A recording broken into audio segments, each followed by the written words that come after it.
Dear children, today I will teach you the Union Executive lesson in civics. Now look at page number 209. आपको पहले important पढ़ाए थे, उसके नीचे देखें। The union executive is the second organ of the government of India. It consists of President, Vice President, the Prime Minister, and the Council of Ministers, beside a large body of expert and administrative officials of the civil service. The Union Executive implements the law made by the Parliament. President of India के बारे में देखें. The president of India holds the highest office in the country. He is the chief executive और the head of the Indian union. As India is a republic, the head of the state, that is president, is also an elected person.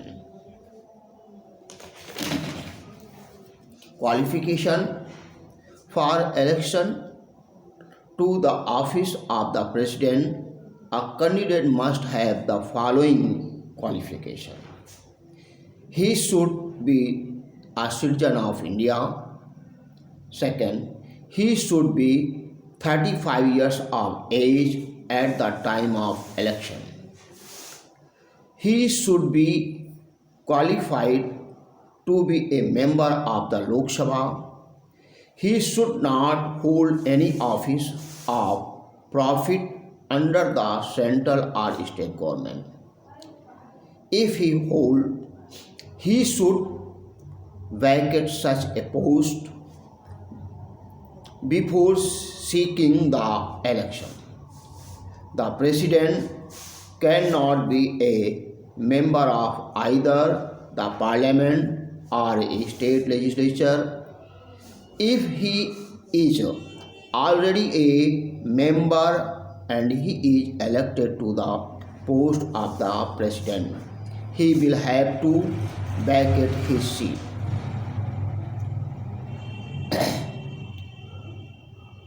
Now, election. The president is not elected in a direct election. He is elected indirectly by an electoral college,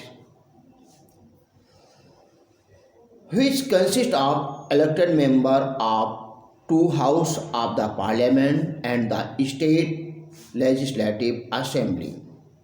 The election is held by the system of proportional representation, which means that such member of the electoral college has a definite number of votes. The number of votes given to the electors from each state depends upon the state's population.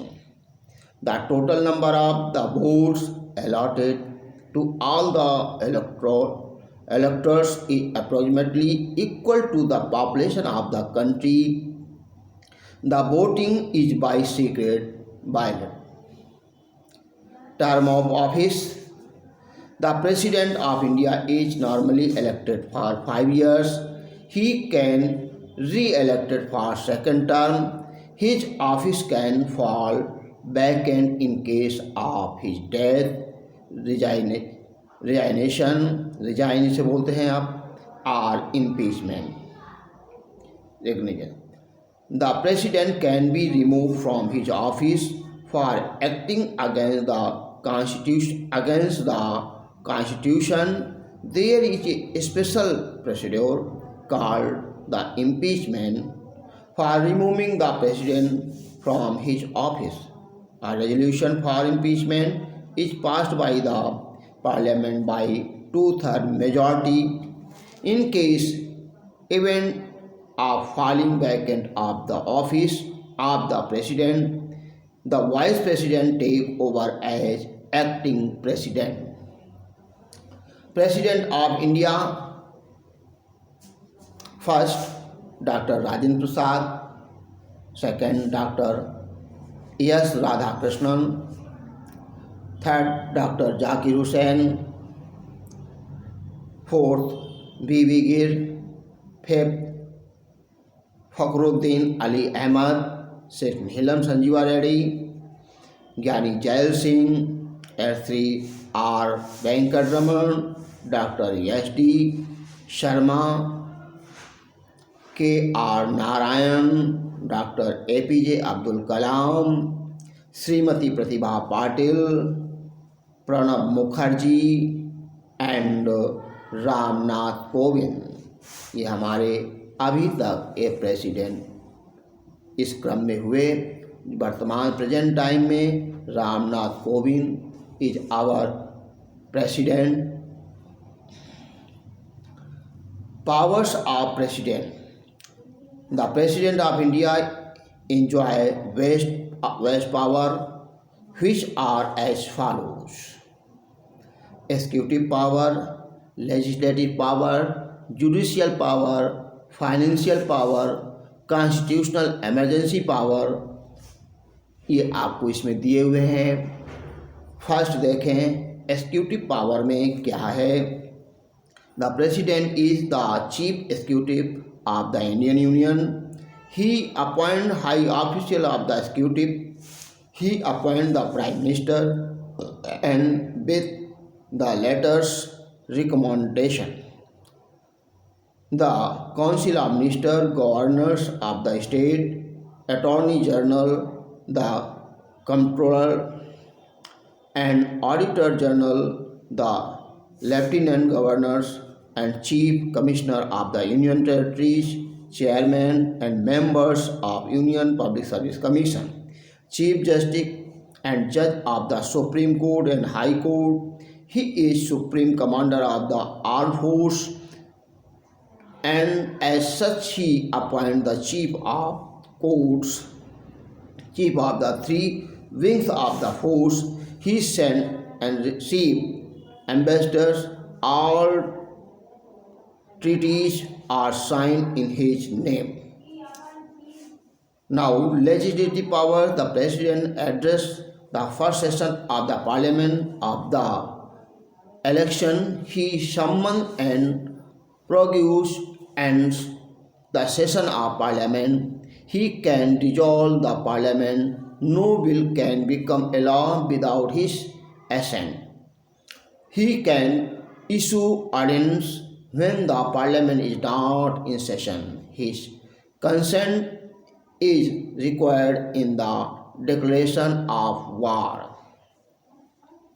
Judicial power. The president has the power to reduce the sentence or grant pardon on a mercy petition to any person sentenced by the court. Financial power. No budget can be introduced in the parliament without his recommendation. He can make advance out of the contingency funds of the India to meet unforeseen expenditure. Constitutional or emergency power. The president has been given a special power to meet an emergency. He can proclaim a state of emergency in the following conditions: national emergency, constitutional emergency and financial emergency. You read self. Thanks.